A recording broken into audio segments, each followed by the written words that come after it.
People don't disrespect you by accident. They do it because they've already learned something about you. That you won't push back, that you'll stay polite, that you'll absorb it instead of stopping it. And once they learn that, they don't hold back. You think people disrespect you because they're rude, arrogant, or insecure. That's not the real reason. The truth is far more uncomfortable.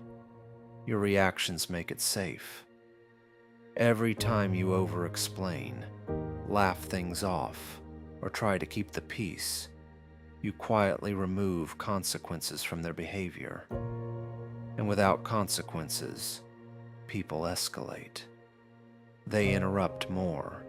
They test harder. They go further than before. Not because they hate you, but because nothing stops them. Disrespect rarely begins with something obvious. It starts in small moments that most people ignore. Someone talks over you and you smile, waiting for your turn instead of taking it back. Someone throws a passive-aggressive comment and you laugh as if it didn't land. Someone questions your choices, and instead of standing firm, you begin explaining yourself as if your life needs approval. Individually, these moments seem harmless, but together, they form a pattern, and that pattern becomes your identity in the eyes of others. Not someone who should be respected, but someone who can be tested. And the more you react emotionally, defensively, or excessively, the stronger that identity becomes. Stoicism was never about being calm just to feel peaceful. It was about control. Control over your reactions, your presence, and ultimately, how others experience you. The first mistake most people make when they feel disrespected is reacting too quickly. They rush to respond, to defend themselves, to correct the situation. But that reaction is exactly what gives the other person control, because now the interaction is driven by emotion, not by presence. A Stoic response begins with restraint. When someone crosses a line, instead of reacting immediately, you pause and you look at them. Not aggressively, not emotionally, just a calm, steady, unbothered stare. What happens in that moment is subtle, but powerful. The person who expected a reaction suddenly has nothing to work with. No emotion, no justification, no engagement. And without that, the dynamic shifts. Disrespect feeds on reaction, and you just removed its fuel. Most people misunderstand silence. They think it signals weakness or avoidance. In reality, silence is one of the most controlled responses you can have. When someone tries to provoke you, they are not just speaking, they are testing. They are looking for something to grab onto. Your frustration, your insecurity, your need to prove yourself. And when you respond, you give them exactly that. But when you don't respond at all, you force them to sit alone with their own behavior. That silence creates discomfort, and discomfort exposes them. You are no longer participating in their frame. You are quietly rejecting it. And that is far more powerful than any argument you could win. The point where most people lose their position completely is when they start explaining themselves. They explain their decisions, their choices, their boundaries. as if those things need to be justified. It feels logical, even mature. But in a social dynamic, over-explaining signals something very specific, that your choices are open for approval. And once people sense that, they don't just listen, they evaluate. They question more. They push more. They look for weaknesses in your reasoning. Not because they need answers, but because you showed them that you are willing to justify yourself. A Stoic approach is different. You answer briefly, or you don't answer at all. Because your life is not a debate, and your decisions are not a presentation. But sometimes the problem goes deeper. There are situations where silence is not enough, because the behavior is repeated. Some people don't test you once.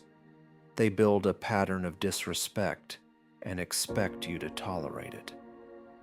This is where Stoicism becomes decisive, not emotional, not reactive, but decisive. You reduce access, less time, less attention, less availability, not as punishment, but as alignment.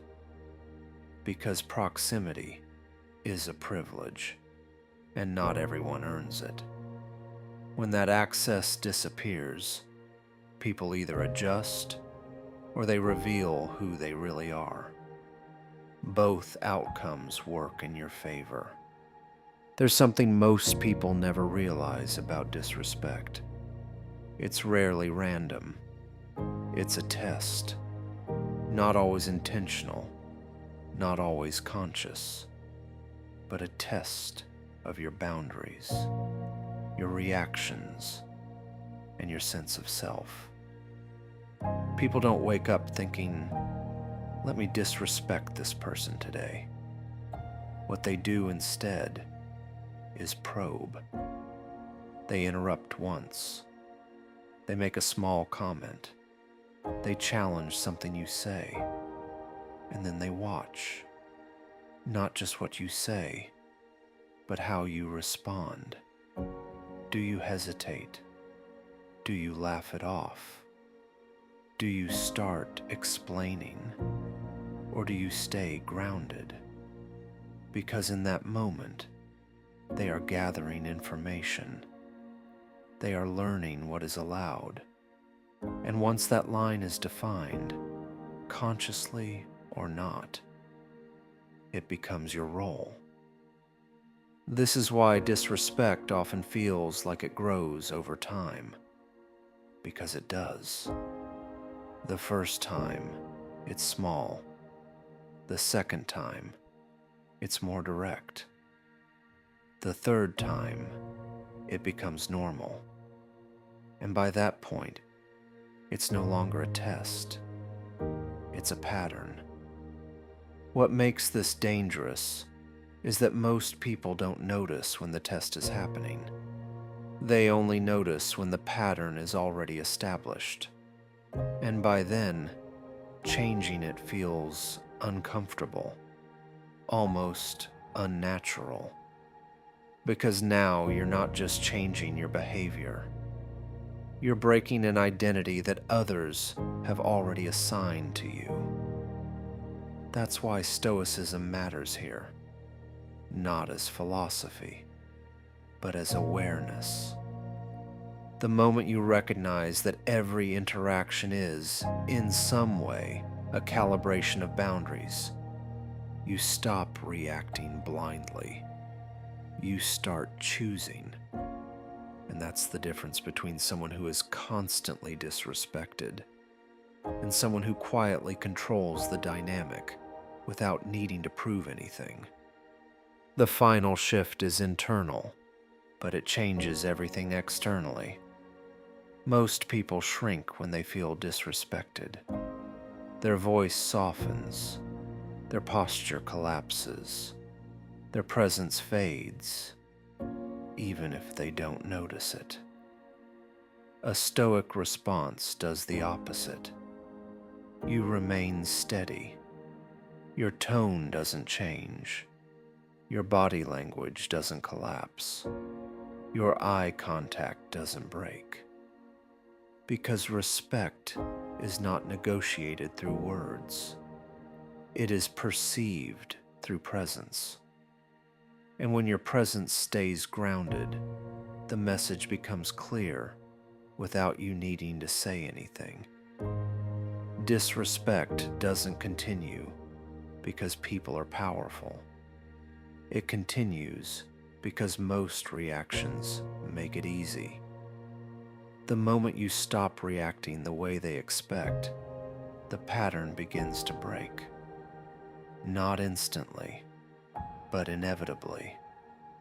And the next time someone tests you, interrupts you, or crosses a line, don't rush to respond. Watch, pause, and choose a response that removes their control, not reinforces it.